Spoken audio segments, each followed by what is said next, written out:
আসসালামু আলাইকুম। এখন শুনবেন সংবাদ শিরোনাম। অজস্র মানুষের অকৃত্রিম ভালোবাসায় খালেদা জিয়াকে শেষ বিদায়।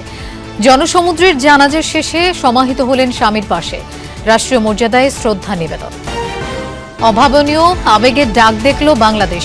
দলমত নির্বিশেষে সবাই ছুটে আসেন মানিক মিয়া এভিনিউতে। মায়ের জন্য দোয়া চাইলেন বিমর্ষ তারেক রহমান। কান্না বিষাদ হাহাকারে ঢাকা যেন এক শোকের নগরী। এই শূন্যতা অপূরণীয় অকরণীয় হয়ে থাকবে খালেদা জিয়ার আদর্শ। রাষ্ট্রীয় ব্যক্তিবর্গের উপস্থিতি আর সুশৃঙ্খল ব্যবস্থাপনায় বর্ণাঢ্য এক অধ্যায়ের সমাপ্তি। শ্রদ্ধা জানাতে উপস্থিত ছিলেন বিভিন্ন দেশের প্রতিনিধিরা। এতক্ষণ শুনছিলেন সংবাদ শিরোনাম, এবার বিস্তারিত। রাজনীতির মহাকাব্যের এক দীর্ঘ অধ্যায়ের সমাপ্তি। চলে গেলেন সাবেক প্রধানমন্ত্রী ও বিএনপি চেয়ারপারসন বেগম খালেদা জিয়া। তার জানাজায় আজ কেবল মানুষ আর মানুষ। রাজধানী ঢাকা যেন আজ পরিণত হয়েছে এক শোকের নগরীতে। লাখো মানুষ অশ্রুসজল চোখে শেষ বিদায় দিল খালেদা জিয়াকে। বিস্তারিত জানাচ্ছেন আখলাকুস সাফা। আজ যেন সময় থমকে গেছে। ঢাকার আকাশ ভারী হয়ে নেমে এসেছে মানুষের বুকে। লাখো কণ্ঠের কান্না আর লাখো হৃদয়ের হাহাকারে এক ঐতিহাসিক বিদায়ের সাক্ষী বাংলাদেশ। জনসমুদ্র নাকি শোকের মহাসাগর? রাজধানীর রাজপথ আজ ভিজেছে মানুষের চোখের নোনা জলে। যেদিকে চোখ যায় কেবল মানুষ আর মানুষ। দল মত নির্বিশেষে লাখ লাখ জনতা আজ এক কাতারে। উদ্দেশ্য একটাই, প্রিয় নেত্রীকে শেষ বিদায় জানানো। আপোষহীনতার প্রতীক তিনবারের প্রধানমন্ত্রী বেগম খালেদা জিয়া। দীর্ঘ রাজনৈতিক জীবনে যিনি চষে বেরিয়েছেন টেকনাফ থেকে তেতুলিয়া, আজ তিনি নিথর, শান্ত। তিনি আপোষহীন, তিনি অটল অবিচল। তার দৃঢ়তা, পথের দিশা, প্রেরণা অনিঃশেষ। তিনি বেগম খালেদা জিয়া, আমার মা, আমার বাংলাদেশ। তার সন্তান হারাইছে, সন্তানটা পঙ্গু করছে, তাও সে দেশ থেকে চলে যায় নাই। এটাই জন্য আমাদের ধন্য। এটাই আমাদের দেশ নেত্রী খালেদা জিয়া, আপোষহীন নেত্রী। জানাজার এই দৃশ্য কেবল একটি প্রার্থনা নয়, এ যেন এক গণমানুষের ভালোবাসার দলিল। দূর দূরান্ত থেকে মানুষের ঢল নেমেছে জানাজার মাঠে। মাঠ পেরিয়ে রাস্তাঘাট, অলিগলি, ছাদ, যেদিকেই তাকানো যায় শুধু মানুষ আর মানুষ। কেউ চোখ মুছছে না চলে, কেউ হাত তুলে দোয়া করছেন নীরবে। সবাই শোকাহিত, সারা বাংলাদেশের মানুষ। আমরা আমাদের মাকে হারিয়েছি, যে মাকে হারিয়ে আমরা আর ঘরে বসে থাকতে পারতেছি না। তিল ধারণের ঠাঁই নেই, তবুও আছে এক পিনপতন নীরবতা। আছে স্রষ্টার কাছে কায়মনোবাক্যে দোয়া। রং বেরঙের রাজনৈতিক ব্যানার নেই আজ। আছে কেবল সাদা কাফন আর কালো শোকের ব্যাজ। দীর্ঘ অসুস্থতা আর নানা চড়াই উতরাই পেরিয়ে তিনি আজ সবকিছুর ঊর্ধ্বে। লাল সবুজের ভালোবাসার যে চাদরে আজ তিনি বিদায় নিলেন, তা ইতিহাসের পাতায় লেখা থাকবে স্বর্ণাক্ষরে।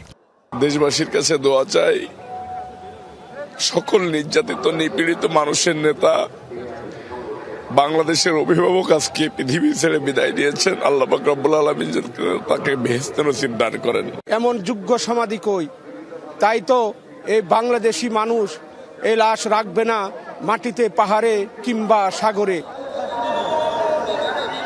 ক্যামেরার ফ্রেমে এই জনস্রোতকে পুরোপুরি ধারণ করা অসম্ভব। আরও অসম্ভব এই ভালোবাসা ওজন করা। আজকের এই জানাজা প্রমাণ করে ক্ষমতার পালাবদল হয়তো হয়, কিন্তু মানুষের হৃদয়ের মণিকোঠায় বেগম খালেদা জিয়া কতটা জায়গা জুড়েছিলেন। লক্ষ কোটি মানুষের অশ্রু আর দোয়ায় সিক্ত হয়ে তিনি পাড়ি দিলেন অনন্ত লোকে। এক বর্ণাঢ্য রাজনৈতিক জীবনের পরিসমাপ্তি ঘটল আজ। কোটি ভক্তের বুক ফাটা হাহাকারে রেখে গেলেন নিজের আপোষহীন আদর্শ। বিএনপি চেয়ারপারসন এবং তিনবারের সাবেক প্রধানমন্ত্রী বেগম খালেদা জিয়াকে রাষ্ট্রীয় মর্যাদায় দাফন করা হয়েছে।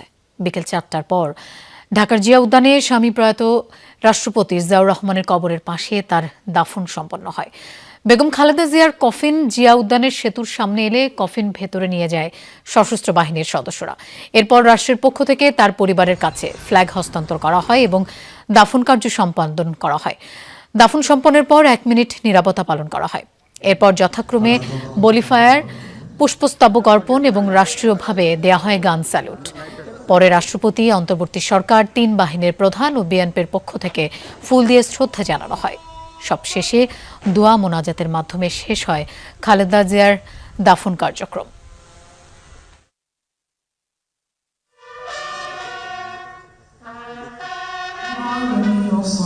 والسلام على رسوله المستقدم তার কবরকে আপনি রাষ্ট্রীয় কড়া নিরাপত্তা ও বিশেষ ব্যবস্থায় সুশৃঙ্খলভাবে সম্পন্ন করা হলো খালেদা জিয়ার জানাজা ও দাফন প্রক্রিয়া। উপস্থিত ছিলেন প্রধান উপদেষ্টা, প্রধান বিচারপতি সহ 3 বাহিনী প্রধান ও বিভিন্ন রাজনৈতিক দলের নেতৃবৃন্দ। খালেদা জিয়ার মৃত্যুতে আগেই শোক জানিয়েছে বিভিন্ন দেশের রাষ্ট্র ও সরকার প্রধান। শ্রদ্ধা জানাতে ঢাকায় আসেন ভারত, পাকিস্তান, শ্রীলঙ্কা সহ 30টিরও বেশি দেশের প্রতিনিধি ও কূটনীতিকরা। রাজধানীর রাজপথ জনসমুদ্রে পরিণত বেলা 2টার আগেই। জনমানুষের এই বিশাল উপস্থিতি কেবল একটি রাজনৈতিক শক্তির বহিঃপ্রকাশ ছিল না, বরং তা ছিল দেশবাসীর আবেগেরও প্রকাশ। মানিক মিয়ায় মানুষের ঢল সামলানোর প্রস্তুতি ছিল আগে থেকেই। আর্চওয়ে পেরিয়ে ভেতরে প্রবেশ করতে হয়েছে সবাইকে।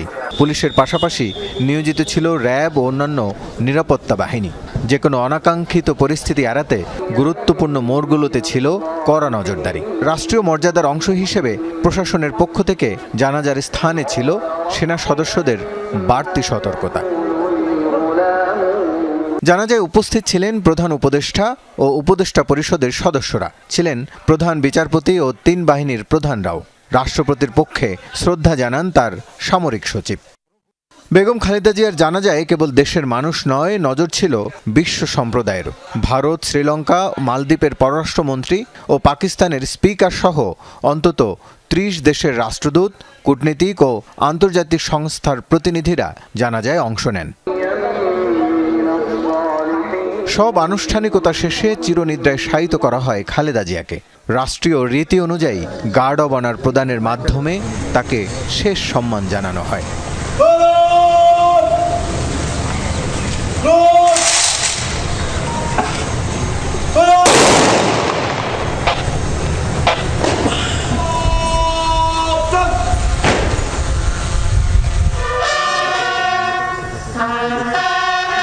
মর্যাদা থেকে দাফন পর্যন্ত প্রতিটি ধাপে শৃঙ্খলা বজায় রাখার চেষ্টা ছিল চোখে পড়ার মতো। মহাপ্রয়াণের মহাপ্রস্তুতি বোধহয় এমনই হয়, দল মত ছাড়িয়ে যার বিয়োগ সূচ হয়ে বিধে জনমানুষের বুকে। তিনি তো নেতা। বেগম খালেদা জিয়ার এই শূন্যতায় ডুকরে কেঁদে উঠেছে সাধারণ মানুষ। তাই তো তার নামাজের জানাজায় বাংলাদেশের ইতিহাসের সবচেয়ে বড় জমায়েত। সংখ্যা কত হবে, লাখ না কোটি? যে কোনো অঙ্কের কড়ি গুণে বেগম খালেদা জিয়ার শেষ বিদায়ের এই জনসমুদ্রকে সংজ্ঞায়িত করা অসম্ভব। এভার কেয়ার হাসপাতাল থেকে বেরিয়ে বেগম খালেদা জিয়াকে বহনকারী লাল সবুজের গাড়িটি যখন ছুটছে গুলশান অভিমুখে, ঘড়িতে তখন সকাল 9টার কিছু বেশি। আগেই ঘোষণা করা হয়েছিল মানিক মিয়া এভিনিউতে দুপুর 2টায় হবে জানাজা। তবে 10টার পর থেকে জানাজা স্থান অভিমুখে রাস্তায় নামে লাখো মানুষ।